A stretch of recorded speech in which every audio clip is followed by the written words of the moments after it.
Protokolom o saradnji Kragujevačkog univerziteta i SANU koji su potpisali rektor ovdašnjeg univerziteta, profesor dr. Nebojša Arsenijević i akademik Vladimir Kostić, predsjednik Srpske akademije nauka i umetnosti, predviđena je međusobna saradnja koja je usmerena na realizaciju brojnih ciljeva koji su od velikog značaja za razvoj nauke i negovanje umetnosti u čitavoj Srbiji. Zajednička saradnja obuhvataće različite sadržaje iz oblasti nauke, kulture i umetnosti srpskog naroda, kao i zaštiti naučne i umetničke građe i kulturnih dobara, ali i podsticanju naučnog i umetničkog stvaralaštva, rekli su potpisnici protokola. Univerzitet u Kragujevcu je jedan od brendova srpskog akademskog prostora. Srpska akademija nauke i umetnosti je po zakonu definisana kao naša najviša naučna i umetnička organizacija. Rekao bih da je u tom slučaju institucija kakva je Univerzitet u Kragujevcu prirodno stanište i za njih i za nas.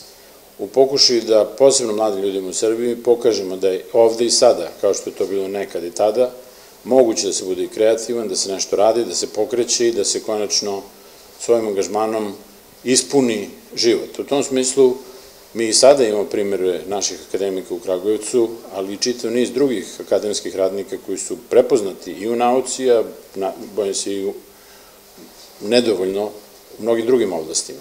Ovaj sporazum bi trebao da pojača naš dijalog, zajedničko prisustvo i nekakav izlazak zapravo na jedan širi akademski prostor kompeticije, kvaliteta, kompetentnosti, za koji bez kurtazije, duboko sam ubeđen, Kragujevac ima sposobnosti.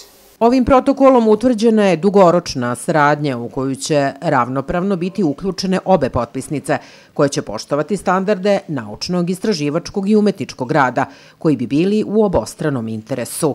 Dolazak reprezentativne grupe akademika ovde, znači kompletnog izvršnog odbora Srpske akademije, daje nam veliki podstrek da unapredimo tu saradnju, da podstaknemo rad na univerzitetu u Kragujevcu i da kroz zajedničke aktivnosti taj centar dignemo, odnosno rad centra u Kragujevcu podignemo na viši nivo.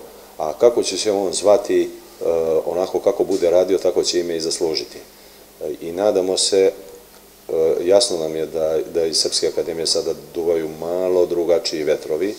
Ne kažem i da su oni pre bili lošiji, ali ovi izgleda malo jače duvaju. Jasno je da je Srbija mala, da je broj ljudi koji se bave istraživanjima, umetnošću mali.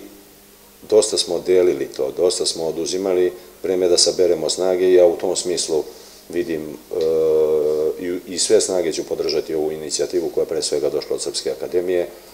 Mi njoj možemo samo da se radimo. Potpisivanju protokola u rektoratu Univerziteta u Kragujevcu prisustvovala je i delegacija izvršnog odbora Srpske akademije nauka i umetnosti, potpredsjednici i generalni sekretar SANU, akademici Nikola Koka-Janković i Ivan Gutman, kao i dopisni član akademije Miloš Đuran, profesor Prirodno-matematičkog fakulteta u Kragujevcu.